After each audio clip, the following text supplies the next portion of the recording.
To play that abysmally, but to go on the road and get out of there with a clean sheet and a point, though. Yeah.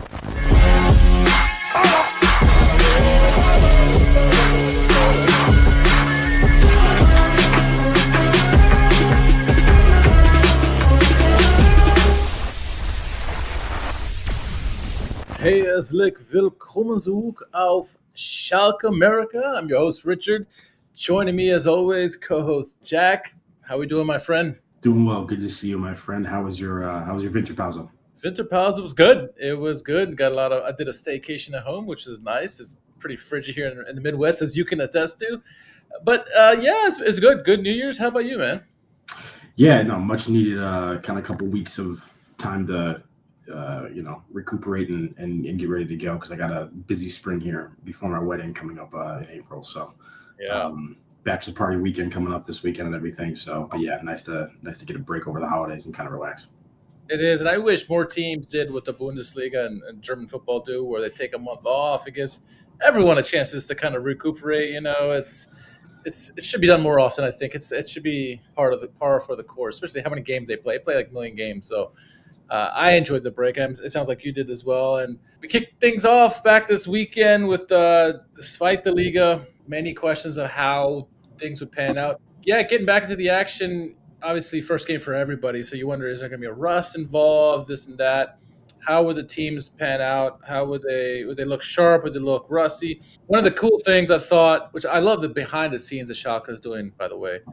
One of the videos that they shared during the Winterpause was a team meeting with Miron Muslic and his team. I don't know if you saw this, Jack, but he's essentially telling guys, this is the next 5 months of the hardest grind you're going to have in your life. You got to make sure you fight for every tooth and nail because everyone's going to come after us. And we have our goal in mind that we want to get to the end of the season. I was like, man, that's motivating. If he was telling me that, I'm going to ready to run through a wall for him. And that was I love seeing those behind the scenes things. And then great speech by Miron Muslic. Yeah, I mean, it wasn't an easy way to start off. Obviously, Hertha below us on the table after the first half of the season, but this is one of those sort of Bundesliga pedigree clubs with some dangerous opposition, and I think we'll get into that in a minute here. So, certainly wasn't an easy test on the road in the capital to start things back off. Hostile territory and whatnot. So, definitely agree with Muslic in terms of we're gonna have the target on our back for sure. The rest of the way. People are probably going to have a little bit more time to figure out kind of what he's doing and find new ways to attack it. So, some of these, reverse fixtures in the second half may not go the same way. There may be different approaches we're going to have to deal with. So, yeah, team's going to have to stay on their toes and, put in the hard yards here. That will have to happen for sure. Rundown for tonight, we're going to obviously talk about the match that was Hertha Berlin. How do we react to it? How do we feel after that game? Talk about the kicker 11 as we do after most of these games. Get into the 4 talking points of the game. Look at what happened during the Winterpause. Anything happened in transfer market so far? We'll look ahead to our next opponent, Kaiserslautern, and then get on out of here. But I think we're going to start out with this one with there was a little bit of a cloud ahead of the game. And that was because there was some police interactions with fans, in particular Hertha fans. As I'm sure those who watched the match noticed that it was noticeably quiet in the game.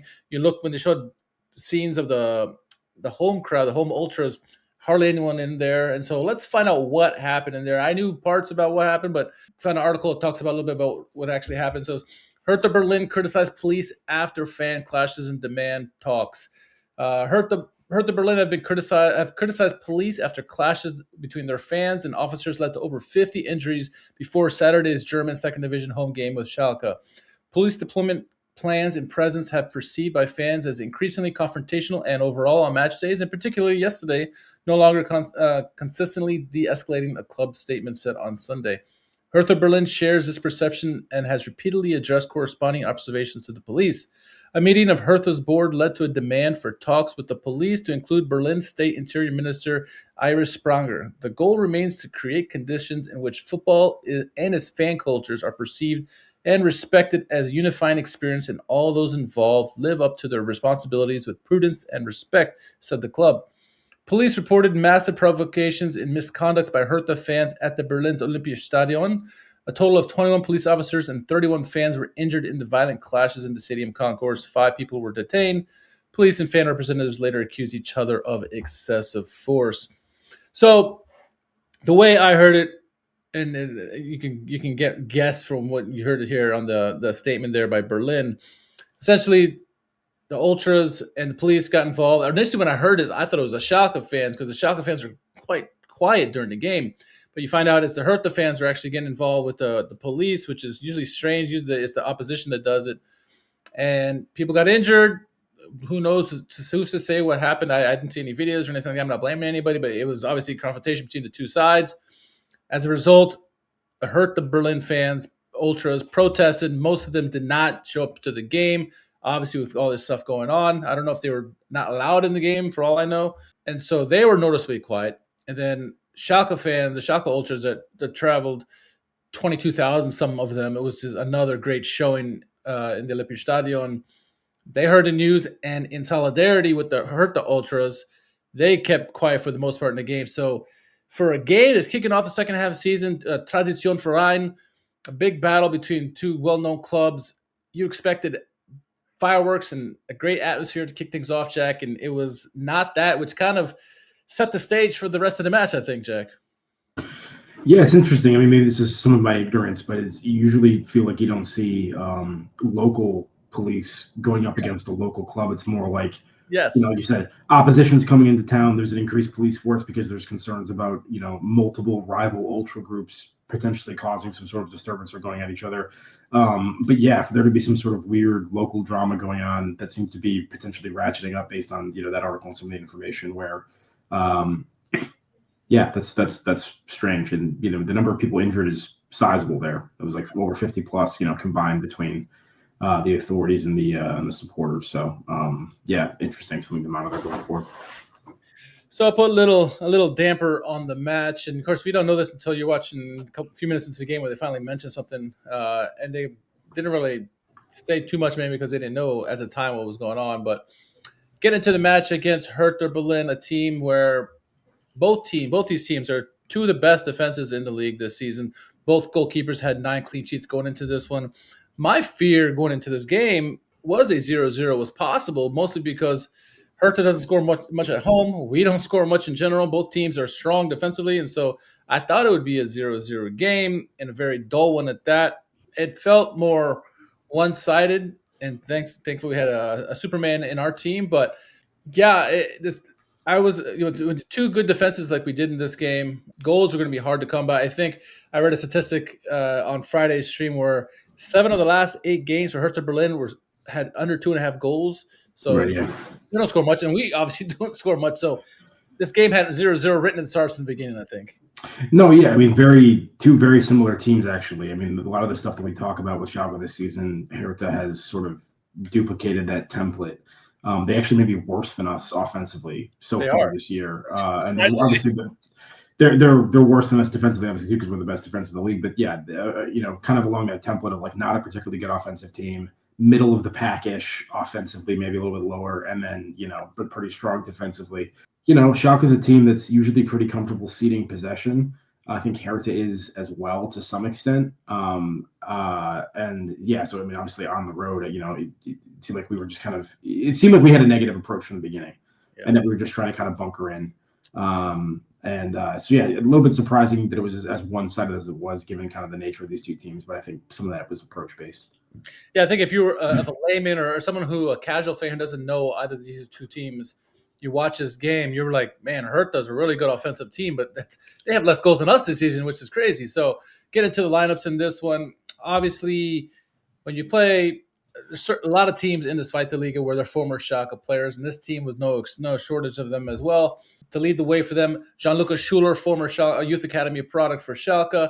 Behind him, you had Winkler, who was a menace in this game. Cuisance as well, who's just a known menace. And then Kratenmacher, who's arguably their best player this year. Behind them in the midfield, you had former Schalke player Paul Seguin next to Eichhorn. And then in defense, you had Graubnick, Dardai, Gechter, and the captain Zeifuk, with the goalkeeper Gersbeck, obviously, who is a known history. But obviously, the former Schalke players take the cake in this one. Obviously, Tim Goller's in there as well. For another former Schalke player, you had Fabian Riese, of course. And Fabian Riese didn't start, or Kovnatski, both of them were ill prior to the game, but they did make an insertion into this game. But thoughts on Hertha's lineup heading into this one with all those former Schalke players? Well, yeah, I mean, I think the sort of the curse actually did not come to fruition this time. I think it's probably because Schuler didn't have enough appearances in the Schalke senior team prior to departure. That's There probably you what's going on here. I'm trying to figure out how, the rules, right, and how all the voodoo works. But yeah, go. I mean, obviously having multiple Schalke players in the lineup once again. There's so many teams where that seems to be the case. There's 2, 3, 4 Schalke players previously that are in their lineup. No, but I agree with one of the shots you gave out. Obviously, Cuisance. Everyone knows him, and he was dangerous again in this game. Seguin, mainstay for us for several years in a row. Now over at Hertha Berlin had a solid game here. Kratmacher actually thought we did a decent job of keeping in check overall, despite how good he's been this season. So that was good, but I agree with that shout. And then the other people, just kind of based on how this game went, I thought the Seafook was fantastic today with the right back position and caused a lot of issues for Becker, but we'll get into that. Yeah, 100%. Looking at the visitors in this one, Karius obviously in goal, back three. The only notable change was Becker has been starting since he's gotten healthy. He's gotten to start. So it's Becker, Katic, and Kurachai. Midfield, you had Becker back on the left wing side, Vitalie Becker. Schallenberg, El Fauzi taking the place in the middle with Veltins on the right. And then Silla, Karaman, normal in there. But Yunus gets another start in this one. I thought it was a curious insertion there. We talked about at the end of the last game, really, against Braunschweig, how active Yunus was. And so he was rewarded for his good play, getting to the starting 11. Thoughts on our lineup in this one? Yeah, I didn't expect to see Yunus in the starting 11 again, kind of bookending the Winterpause. Obviously, I think we looked at the minutes that he got to close out the first half there, being sort of compensatory, in nature, in the sense of like, hey, you have to get much of a run first half. We're going to give you some minutes here. Now that we have, first place locked up mathematically, regardless of the outcome of this match going into the break. Yeah. So to see him back in was a little bit surprising for me. Outside of that, nothing super notable. Just Becker again, though, getting in the starting lineup. That's something I want to get into. I don't have to jump into that right now, but we kind of talked a little bit about that too on the previous pod before the break, and I'm interested to see how you feel about this going forward.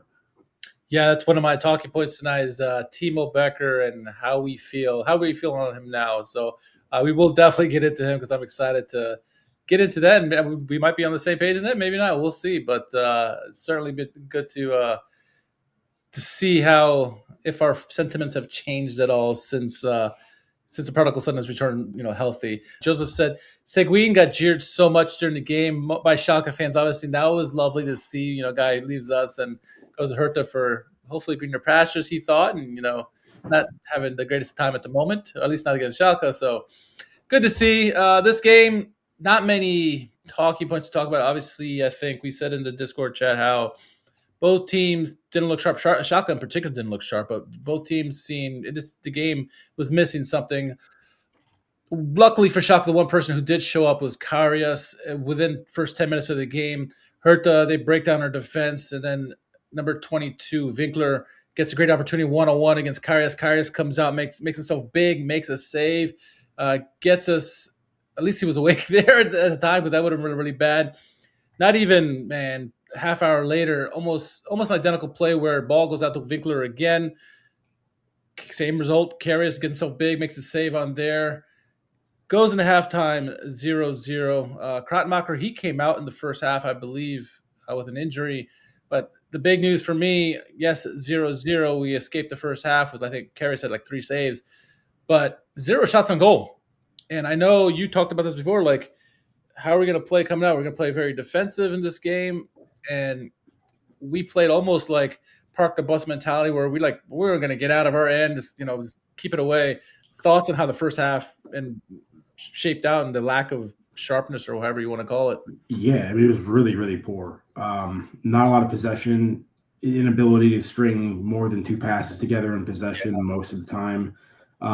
Very rarely got into the final third, and then from there, very rarely had anything. I mean, yeah, 0 shots on target all game, maybe. I mean, I don't know. Yeah, and I mean, look, it's not unusual for Schalke to obviously have a minority of possession in a game. That's kind of been the approach. That's how Muslic feels comfortable playing. And as we've said, that's not necessarily a bad thing. That's a valid approach to try to control the game without the ball. You can do that to some extent if you're good enough and you have the right kind of setup. Um, yeah, the issue for me is though I think a lot of times this season that's come along with some more aggressive pressing or triggers in certain moments, which I didn't see a lot of in the first half. It really did feel like we're going to allow them to have the ball up to midfield, maybe a little bit further before we really start putting any sort of significant pressure on. So they had a lot of space kind of in their back to kind of whip the ball around and figure out what they wanted to do. And yeah, I just felt like it was way more negative than it normally is. It's not that we're not, playing without the ball sometimes or defending, but I feel like we're a little bit more aggressive in that defense than we were in this game at times. Something else that was mentioned in the chat that I agree with too is just we saw also something that I think has been a point of weakness for us. We talk about like aerial balls, in the box and everything, but also it's because we actually do have structure this season against the ball, which we don't have as long. Sometimes we do get these numerical overloads, and when they play out of those and switch play quickly to the opposite side of the field, the wings and everything, we get exposed, and that happened a lot, particularly against Veltins and Becker in this game. That side in particular, I thought when they switched over there, we were exposed consistently. So the first half was a lot of nothing, and then kind of punctuated by brief moments of danger when that side was getting exploited for the most part, and Karius was having to get called into action. Yeah, I think that's a great shout about the right-hand side because it didn't seem like the normal Veltins that we had been seeing leading up to the winter pausa.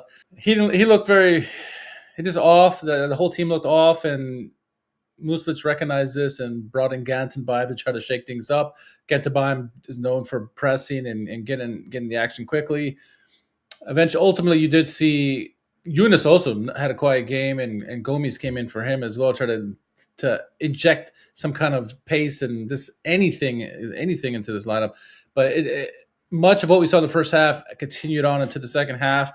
You mentioned Gianluca Schuler. He's done well for Hertha this season. Didn't really factor against Schalke because obviously the points you made earlier. But in the 60th minute, he did get an opportunity. Ball coming to the box. He gets a free header. Ultimately, easy save by Karius. But him being quiet was a good thing because it seemed like everybody else was getting open for them. He had another opportunity later in the game where he just missed the goal completely because he came out 1-on-1 against Karius once again. That one was frustrating because Schalke just gave up on the play. I thought there was going to be an injury whistle, which there wasn't, and they just allowed basically a free. I mean, if we had lost the game on that would have been. Oh my gosh! Yeah, unfortunately, he just missed the target. But a few minutes after that weak header by Schuler, Cuisance, another guy who's tormented everybody, not just us in the past. He came in, gets a shot from a obscure angle, but nonetheless, it was a good shot on target. Karius makes a save. Probably 10 minutes after that, around the 75th minute mark or so, Dudziak, who had come in for Krattenmacher had to go out with, I believe, an injury early in the first half, or midway through the first half. Dudziak came on. He's a good player for them. Gets a great shot off from outside the box. Karius makes a fantastic save on him.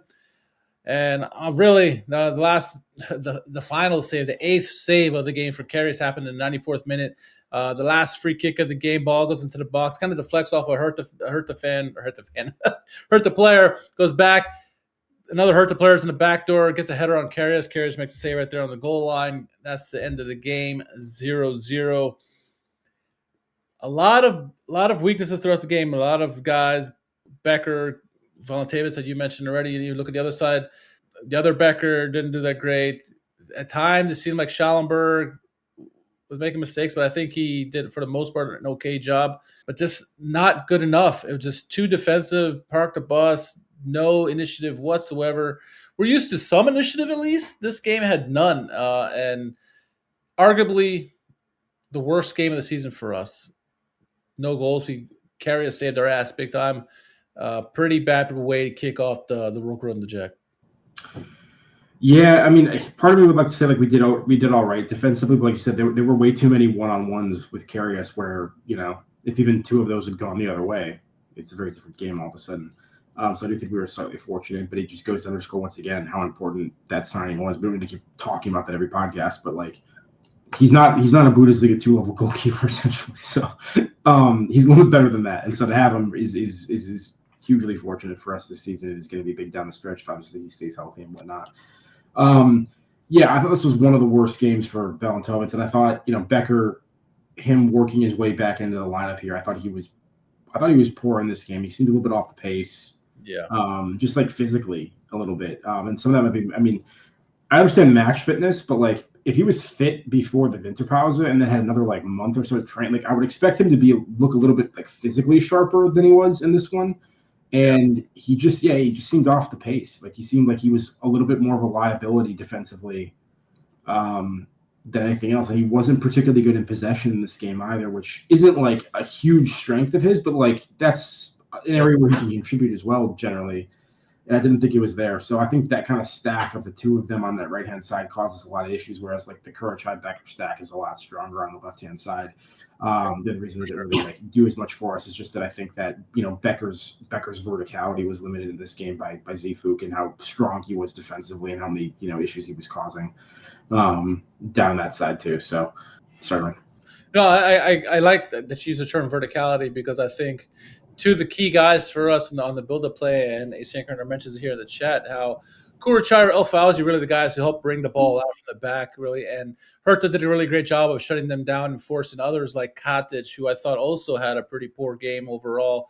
He's not that great of a passer in general, and I thought he was lacking. He's always lacking the pace, but he seemed off as well, getting beat quite a lot. Kuruchai had to save everybody's butt back there when it wasn't Karius. There was a play very late in the second half where I think Becker and Katic just before Ihan came on, Becker and Katic both got beat. Kuruchai came sliding in to make the save, and then Karius made the first save, then Kuruchai made the second save, something to that effect. So, yeah, the defense just wasn't up to snuff. It's very odd game all the way around. Like I said. Can I make one other comment? This is kind of out of nowhere too, but one thing I want to say is if Younes is going to be on the field, I feel like you almost have to like intentionally play through him. Yes. Like the other players on the pitch have to go out of their way to give him the ball in a way that they wouldn't do with any other player on the pitch, because his positives, his skill set, the thing that makes him worthwhile putting on the pitch is what he does with the ball at his feet, his ability to like diagnose the picture in front of him, pick out the correct decision, play that ball with the appropriate weight, and has the ability to unlock some things in that regard that other players on our team don't. Outside of that, he's not bringing a lot to the table, and there's some areas we could argue he's a liability. So if you're going to have a game like this, in particular, like, and maybe this wasn't the right game for him in terms of how we were looking in terms of our possession and everything anyway, but I just feel like, great, ball turns over. If it turns over somewhere in the midfield, unless you have like a clear counterattacking opportunity through somebody else, where's Younes? Yeah. Just play him, you know what I mean? Like, I just feel like literally like play him the ball first and then let him pick out the next kind of like pass and move forward. I just feel like he wasn't utilized at all. And so just kind of pointless having him out there. And yeah, in possession as well, it just seemed like every ball we hit was kind of like a 10 or 15 yard dink into space to no one in particular. There was any 50-50 ball we were going into. There didn't seem to be any sort of like intentionality to like where I'm trying to win this header to. It was, oh, I'm winning this header. I don't care where it goes. And then it usually just went to Hertha immediately. So like that kind of stuff was really frustrating in this game as well. Yeah. I'm with it too, because like, yeah, the ball and the play has to go through Younes, because otherwise he's useless out there. And it shows, like you said, even defensively, he's not going to be helping out, though. Or occasionally he'll if we're winning late in the game, maybe he'll be motivated. But it seems like, yeah, it's not there. He's better suited as a coming off the bench in that spark plug, because even though they didn't start, Fabian Riza and David Koznachki, they came out and they were that super sub. I was worried, like, oh shit, here come Fabian Riza. Here come the two arguably the two best players coming off the bench here. I'm like, here we go. And so we need something like that. And Younes can do that. We don't have Lasma anymore because he's injured. And so there's very limited amount of people who can be that spark plug for us. Yes, Younes has the ability to unseat a defense when, like you said, the focus is him and everything distribution-wise comes through him. When it's not, he's more of a liability, and so better bringing him off the bench in that situation so that he can kind of change things up and go after a tired defense. Didn't happen. They brought in Gomes to try to liven things up. He was at least more active than Younes was in this game. But so, yeah, it was a strange game. I think overall XGs, they had something like 1.5 XGs to ours. It was like not even 0.2. It was pretty bad. They had, which is normal for us, giving up 200 more passes than they did. Which is pretty standard for us, honestly. We saw 7 shots. To play that abysmally, but to go on the road and get out of there with a clean sheet and a point, though, Yeah, it's a crazy. I mean, it's not. I mean, I'll take it. I mean, yeah, it's Sure. that's what's wild. It's like that's how we've gotten to this position at the table. I think all season is like these are the kind of results we're getting at times. We're like we're not playing well. We don't really have much to offer. Yeah. But people just can't beat us. Whether it's the defense doing that or whether it's Karius, which was the case today, him kind of doing it instead of the defense. Like it doesn't matter. Like and yeah. So I mean, not a good result, not a good performance, but like I'll take a point on the road in Berlin. Yeah, absolutely. And I think Kerry said after the game, he's like, "Yeah, I didn't see many balls in the game." It's like, well, dude, you had 8 saves. Like, what the hell are you talking about? But yeah, we had our worst game of the season so far on the road. Our fans were quiet, which didn't help us, and I understand why they did it. But we get a point against Hertha Berlin, and I think we'll take a point 100%. The question was, was it going to be a 1 point lead going in, coming out of the weekend? And lo and behold, we have our worst weekend of the year. We look terrible going offensively. Karius has to pull saves out of his ass, and somehow we extend our lead this weekend because Elfsberg, who got rid of their star striker, he's gone. They lose 3-2 thanks to Nuremberg. Darmstadt drew their game, so they got a point, but they're still 4 points behind us. Paderborn lost. Kaiserslautern beat Hanover. So pretty much everyone in the top 6 dropped points outside of Kaiserslautern, and we extended our lead. As bad as we played, and I hate the way we played, we extended our lead to 4 points now, which is like, what? So I'll take it, but damn, I don't want to see more of that, man. At least not the way we played. I don't want to see more of that. No, that's what I'm saying. I mean, like, especially with that additional context, like, you have to actually kind of feel like decent about it, despite the performance. But yeah, that's why defense is as important as it is. If you give up 60 plus goals, you're not going to do a whole lot. If you can find a way to, keep the opposition from scoring on days like this where you have nothing to offer offensively, you're at least going to be in the match and you can still, slowly accumulate some of these points on days where you're not at your best. And that's what Schalke's done, well this season, I think for sure. And this is not a sustainable thing. At least it wasn't under Tedesco in a similar format. But ultimately, what wins you trophies and championships and just points is defense. It's not. Yeah, the offense looks great, but you got to stop people. And at least the one thing we're doing this year is stop people. It doesn't look pretty. Hell no. I mean, there's some defensive merchants that made a living off this, right? Mourinho and Simeone over at Atleti. Some guys, their teams are known for being a pain, a dentist to play against, make it difficult, but they don't score many goals, but they win. And if this is going to get us winning, like you said, if Muslic thinks this is the best way to win, and so far we got a 4-point lead, in the second half, you got to kind of go with him and say it is. And, at least we're playing really well defensively. It's a hard game against Hertha Berlin. Obviously, you got a little more challenging opponent coming up here this weekend with Kaiserslautern in the sense that they can score some goals. But yeah, ultimately, in hindsight, we look at this weekend, it was a positive weekend. As hard as it is to say, Jack, it was a positive weekend. So I will take it, Jack. I will take it. Absolutely, yeah. I mean, extended the lead, can't complain. All right. Well, as we normally do, and I think we all could have guessed this one, but look at the kicker 11 after the game, and one person made it because honestly the only person that showed up in the game. Karius is 8 saves, makes the kicker his 3rd time this season. He was good. There weren't many other players on the team. Obviously, no one was worthy enough to make the kicker 11 other than Karius, but guys we normally depend on, the Vitalie Beckers, the Kenan Karamans, weren't that great. Fauzi and Schallenberg were quiet. They did a good job defensively, but offensively, the whole team lacked everything. So a difficult game, but good to see Karius getting the love that he deserves. I think there was another game earlier this year where he should have gotten a kicker 11, didn't get it, but he more than deserved it in this one, Jack. I'm sure he deeply cares about his kicker 11 accolades and puts every single one of them on his fridge at home. Yeah, exactly. All right. Well, we kind of talked about this earlier. Kind of want to get to the 4 talking points into this one. You mentioned verticality and the verticality paradox.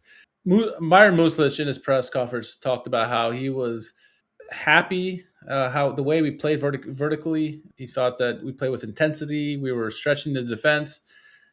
How can he be happy with the vertical play when we got 0 shots on target, Deck? I don't understand that. I mean, if verticality means the ball sometimes went towards the opposition goal, then yeah. Yeah. beyond that, I really don't understand what that comment means in the context of this performance. And I'm fully, willing to, acknowledge that the coach knows more than I do about football. But like, once again, this seemed to be one of those performances where if the ball was going forward, it was rarely intentional, or it was just kind of like knocked directionlessly into a pocket of space, sort of 10, 15 yards up the field. This was not a game where I felt like I just talked a minute ago about, I thought Becker is somebody who's typically helping us get forward and being utilized a lot. I didn't feel like there was a lot of that in this game. Yeah. Certainly not from the opposite side of the field either with Veltins and Becker. I'm confused by that comment. I don't feel like we put anybody under pressure. I don't think we really got forward much at all. So, I mean, maybe he meant verticality in the sense that we started the transition quickly. It just failed after that because like the wing play, whether it's Valentinus or Ganson by him on the right or Vitalie Becker on the left, it was poor and never registered any kind of chances for Karaman or Muslic to get on the end of it. The only time I think Muslic touched the ball in the game was where I think Gattenbeimer or someone swung the ball into the box and he went for this audacious like overhead kick and he kicked it the wrong way. But I mean, ultimately, I don't understand this comment by Muslic. The only thing I could possibly see is that he's protecting the squad and trying to take away the criticism that you would rightly think the club deserves after a performance like that. And just trying to say, look, hey, tactically, it's a success. It's a clean sheet, 10th clean sheet of the season. We're playing a team that was attacking us, viciously in this game, and we got away with one. So maybe just trying to draw attention away from that. I don't know, but that's the only thing I can imagine what he means by verticality and we look good in the intensity. Yeah, not sure. Who knows? Who knows what Miron Muslic was thinking in that one? But yeah, I don't understand it. You alluded to this, and this is the second talking point.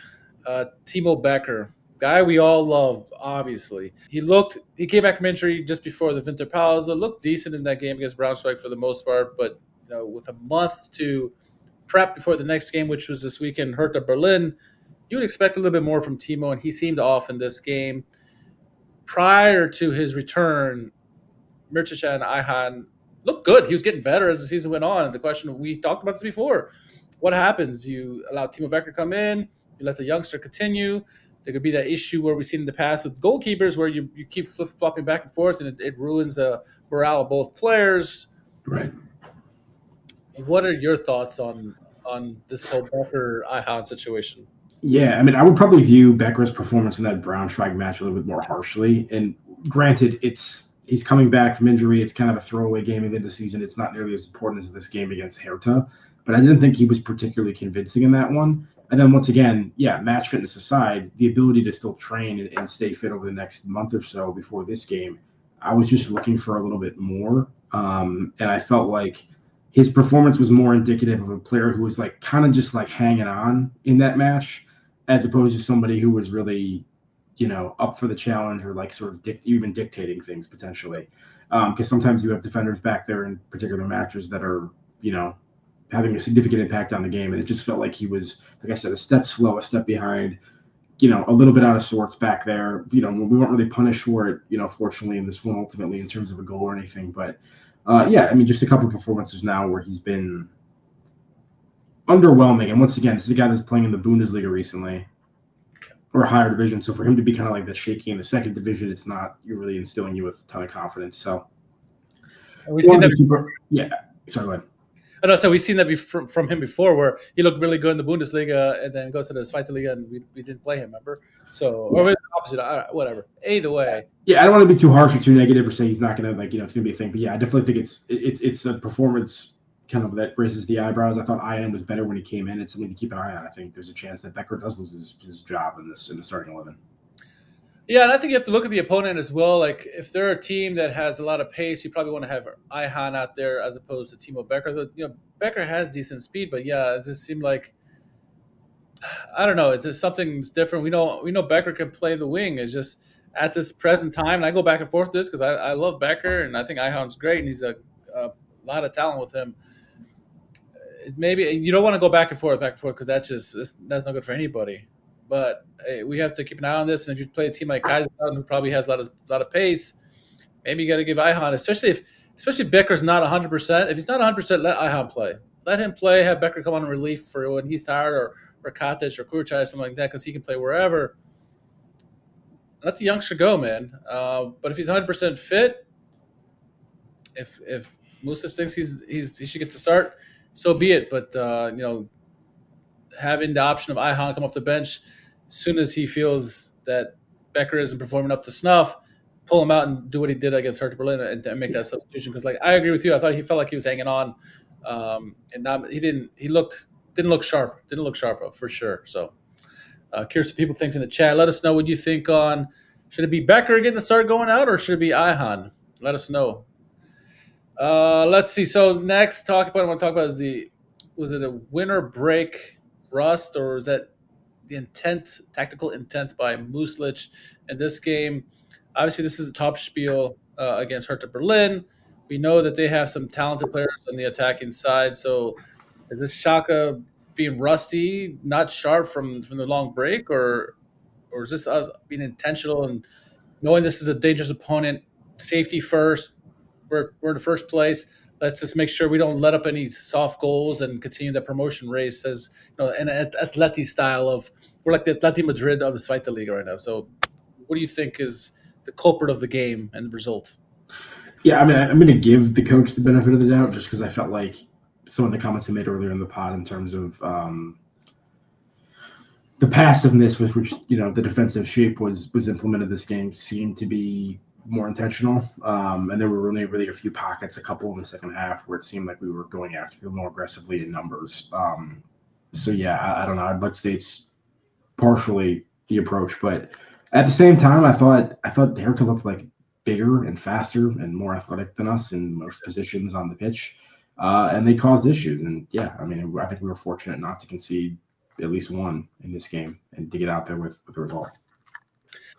Yeah, I wonder, because of that reason, I wonder if Pulic in the pregame was saying, look, our intent is to come out and attacking, but if we feel like they're super aggressive, we're having a hard time handling them, let's us retreat back into this formation and this tactic and lock up shop and not let anything in there. And hopefully, if everything gets through, Karius will be there to make the saves. And sure enough, Karius was there to make the saves, thankfully for us. So, I mean, I want to back the coach in this one because we played a lot of defensive football this year. This is arguably our most defensive park the bus type tactic so far we've seen. But it's a good opponent. It's on the road. Obviously, a lot of the fireworks going on before the matchup. A lot of talented players on the attack for Hertha Berlin. Let's see if it continues. If it continues on the next few weeks, maybe Kaiserslautern you don't understand, but if they play one of the lower opponents, if they continue playing this bad, maybe it's something else. But for now, I'm going to have to back the coach and assume, there was a little bit of rust in there for sure. But I think they intended to be this defensive, just to not give up anything on the road. Because like you said, at the end of our recap, we get out of there with a point.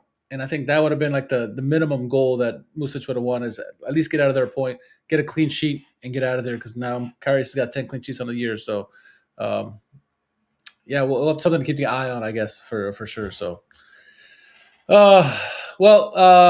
last talking point, and I just talked about Loris Karius. He's not just our goalkeeper anymore. He seems to be like our system is like, it's like play as hard we can defensively, and then hopefully Karius is there to save our ass in case things fall through. So the question is, if something happens to Karius, is this going to ruin our chances for this season, Jack? Or do you feel comfortable enough with the defense and some of maybe the backup goalkeepers to say that okay, this will be okay? It's knock on wood, something happens to him. Hopefully nothing happens to him, But yeah, I'm not going to go out and say it's going to ruin our season if he's gone, but I think it would get me very concerned because I do think there's been a number of matches where, once again, the defense has looked good overall, but there's been 2-3 moments where we've just broken and let somebody in, and he comes up with these moments where he gets out and gets big, and there's results that have hung in the balance on some of those saves this season, and this was yet another one of them. So like I said, I don't want to draw grand conclusions, but I think he's been pretty great this year relative to the competition. Before I get to the big reveal, would you are you as comfortable with Hecker in goal? If Karius couldn't make a start for any reason? No. Yeah, yeah. I think he had some moments last year for sure, but I think this year the times that we did see him, even a little bit last year, it just seemed like something was off. Maybe it's all this, maybe it's the too much pressure of playing, competing against Karius that he doesn't have. He needs more pitch time, and that's a guaranteed fact there. And that was given to him. Let me find that tweet there. Here it is. Heckeren moves to Anderlecht. Done deal. Total agreement with Schalke. Schalke received a $500,000 transfer fee with bonuses included. Medical was today.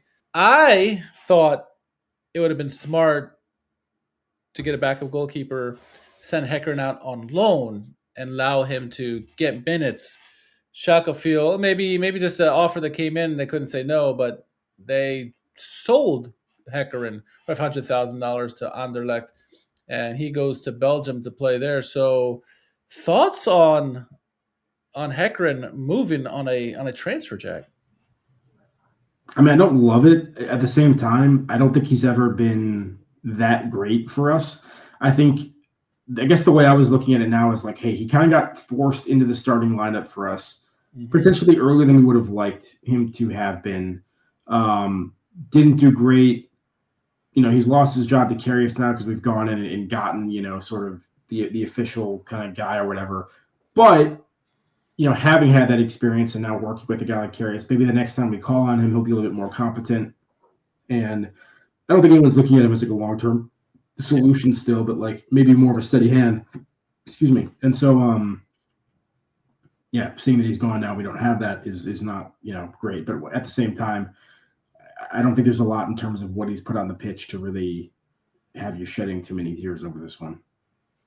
Yeah, I agree. The question would be like, well, who's going to come in his place? Well, we found that out too. Kevin Mueller to Schalke, done deal from Heidenheim. Negotiations moved quickly. Schalke are in agreement with Heidenheim, loan until the end of the season. No purchase option, no loan fee. Smart deal for Schalke. He is a decent goalkeeper, good backup half. So if you do have that injury or something happens at Karius, at least you have a guy who's been there, done that. Has some experience, and so Mueller as a backup, based on his past and his experience, I say that's probably a better move than having Hecker in play. But I'm not the way this deal worked out. No money than Schalke's end. It's just a loan, dry loan. I'm okay with it, Jack. How about you? Yeah, I mean, I'm just glad it was done quickly, and now we can, direct the rest of our energy for the remainder of the window to, more pressing concerns, namely offensive concerns. Yes, absolutely. And the two areas that you probably want to shore up this winter pause as best you can.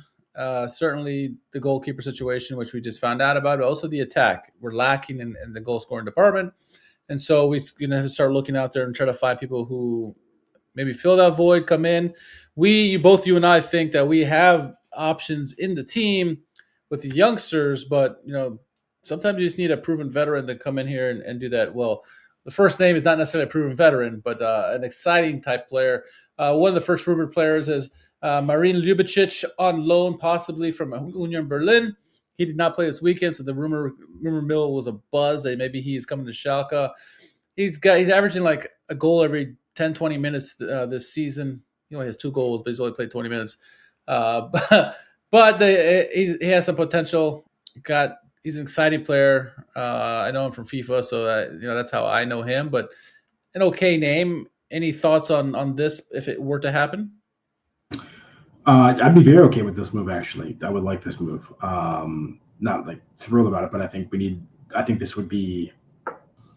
I think this would be as close to like an optimal for the money or kind of situation that you could get mid-season. You know what I mean? Like, yeah. Because especially if we are fortunate enough to get promoted, you don't have to worry about paying his contract next year. I don't know if there is an option to buy, but you could go there and find someone who can maybe lead you into the Bundesliga if that's what happens to the team. Another name that came up, another option I saw today, according to Sport Daily, Jan Kukta is on the list of reinforcements from Schalke from Sparta Praha. This year he's got in 18 appearances, 6 goals and 5 assists. So not a bad return there in terms of goals and assists. Sparta apparently said that they won't get in his way if there's a deal that is struck, but we'll see how much it is with the financial constraints of Schalke. But that's an option there. Any thoughts on this person here who I didn't know about until today? No, I have to go and look at some of his performances this season. I can't really speak particularly educated about it at the moment. Yeah, not me either. Now, a guy I can speak pretty educated on is a guy that we've talked about for a while, and is a name that's been rumored for quite a while, obviously with the connections with Katic and Miron Muslic. Of course, I am talking about one Edin Dzeko. According to Florian Plattenberg, Schalke are exploring a surprising winter move for Edin Dzeko he is currently with Fiorentina. Obviously, I just look at his jersey, I see that. Paris FC are also interested in him. They have more money than we do, so we'll see. Decision right now is up to Edin Dzeko. The money is with Paris FC. Paris has a lot of sponsors. They got a lot more money, and they are trying to get. I think they are in Ligue 1, but obviously Schalke can go to the Zweite Liga, less money, but he loves what Schalke are doing. Also, that kind of helped this rumor mill go is that all of a sudden he starts following Schalke. He starts following, I think, Karaman and Karius and a couple other players too. So, thoughts on Edin Dzeko? He feels like he's 96 years old. He's only 39, Right. but he's a proven goal scorer. He has been even this past year. He's a consistent proven goal scorer, and he's been there, done that. Yeah, I mean, yeah. In terms of the offensive impact, if we can find a way to get him chances in and around the box, you would feel like he'd be able to do the job at the second division level for sure. So I'm not worried about that. I also feel like in terms of hold up play, he could be useful stylistically if we wanted to go more that direction. I think that's something that Silla isn't as good at times. So I think I'd be interested to see how he works together with Karaman. I think it would become increasingly important to get some speed on the field alongside those two if that becomes a thing. So like I don't think you're going to be seeing like Eunice out on the left. I think you're going to be seeing like Gomes, and like maybe somebody. I don't know. We'll have to see how that goes. Lasma if he gets healthy. I don't know. This was a rumor that I think we heard like a couple months ago, and then there was really no follow-up. So it just seemed like it was kind of a flash in the pan thing. But like you said, yeah, this past couple of days this week, it seems like this is a legitimate possibility. As you mentioned, he's not going to be coming here for the money. He's going to be coming here for the glory and for sort of like the project and the challenge. I think it's probably going to have to be a fairly heavily incentive-laden contract to even make it worth his time. So it's going to probably be like, hey, if we get promoted, he gets some sort of bonus, sort of, bonus per goal scored kind of thing for him. But look, I wouldn't. If he wanted to come here and we could make it happen for something that's not going to like financially ruin us, I would not say no to a couple month experiment with Dzeko for sure.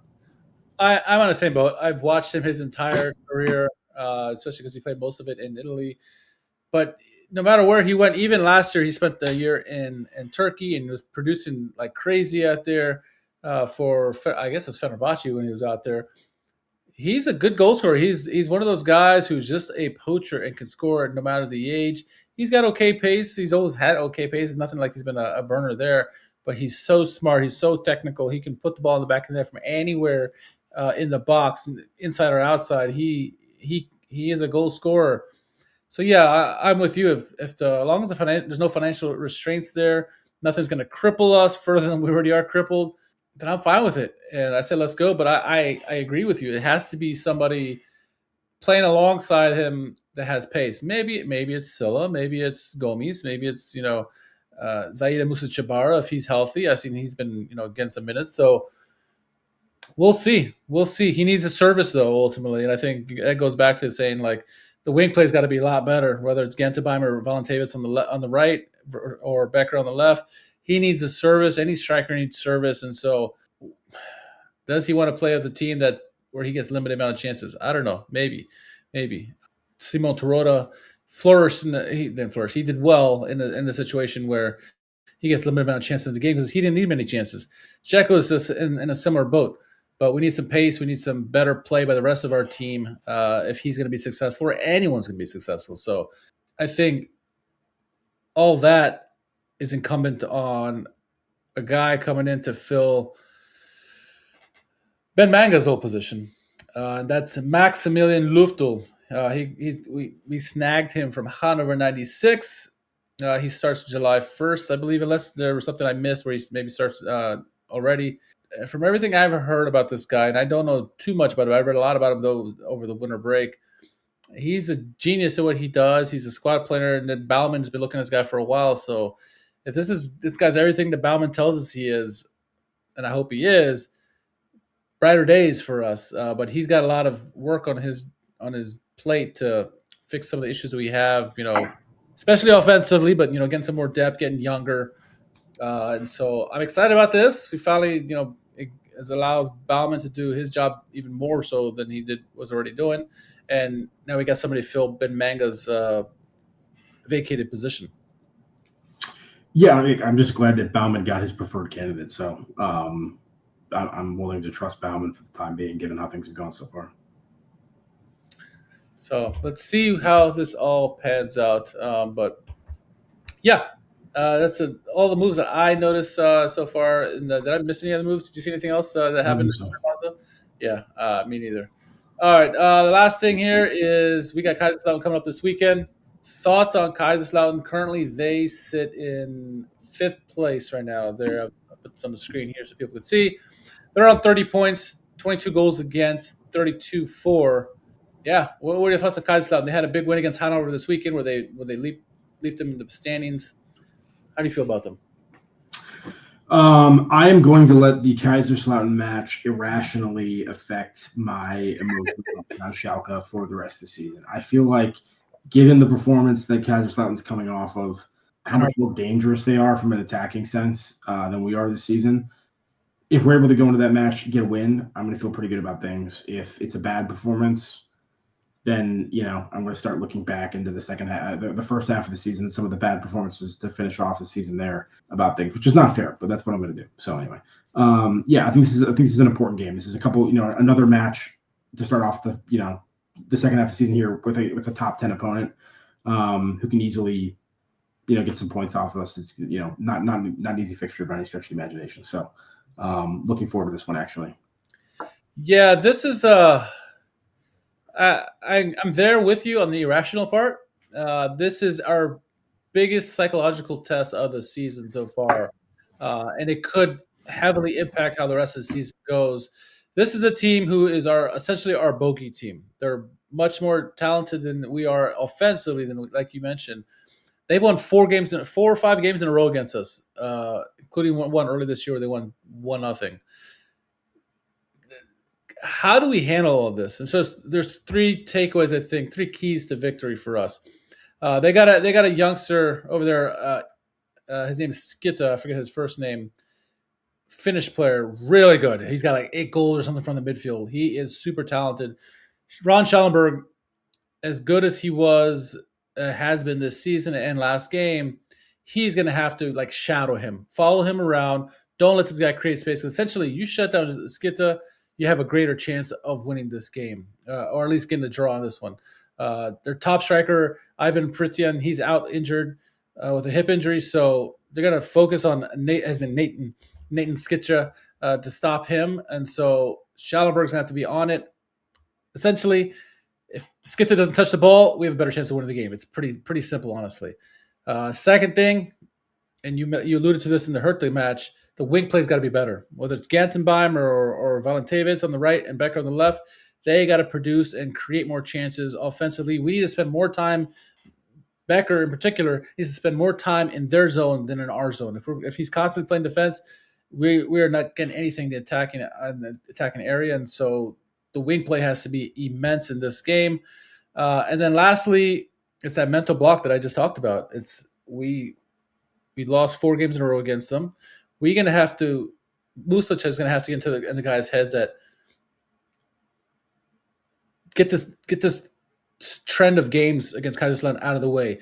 Attack them in the first 15 minutes the way we attacked Hertha Berlin in the first game of the season, where it was just a constant pressure, constant pressing, which we didn't see against Hertha Berlin this last game. Constantly ram it down the throat in the first 15 minutes. Get them off of their game so that Kaiserslautern is worried about Schalke, and then hopefully we get an early goal, and that kind of disrupts what Kaiserslautern's plans are for the match, allows us to get into what our bread and butter is defensive play, and I'll feel a lot more better because then we have more opportunities on the counterattack because they'll be pressing a lot. But if we allow Kaiserslautern to attack the way we allowed Hertha Berlin to attack, it's going to be a long-ass game, Jack. So that's my three key takeaways. If we can do that successfully, we can get out of there with a win, which would be fantastic for the rest of the season. And if it doesn't, it could be harmful. And that's me being irrational as well. Yeah, I just feel like this game is not set up for us to do well in it. So I feel like if we do well in it, it's going to make me feel very good about things, which, like I said, is an overreaction either way. But yeah, should be a tough contest. I got no prediction, but hopefully it's a better performance. It is at home. The Nord Curve will be much more vocal than they were this past weekend. And so, hopefully it's a much better performance by us, and hopefully we're having better conversations next Monday than we did today. So, any final thoughts before we get on out of here?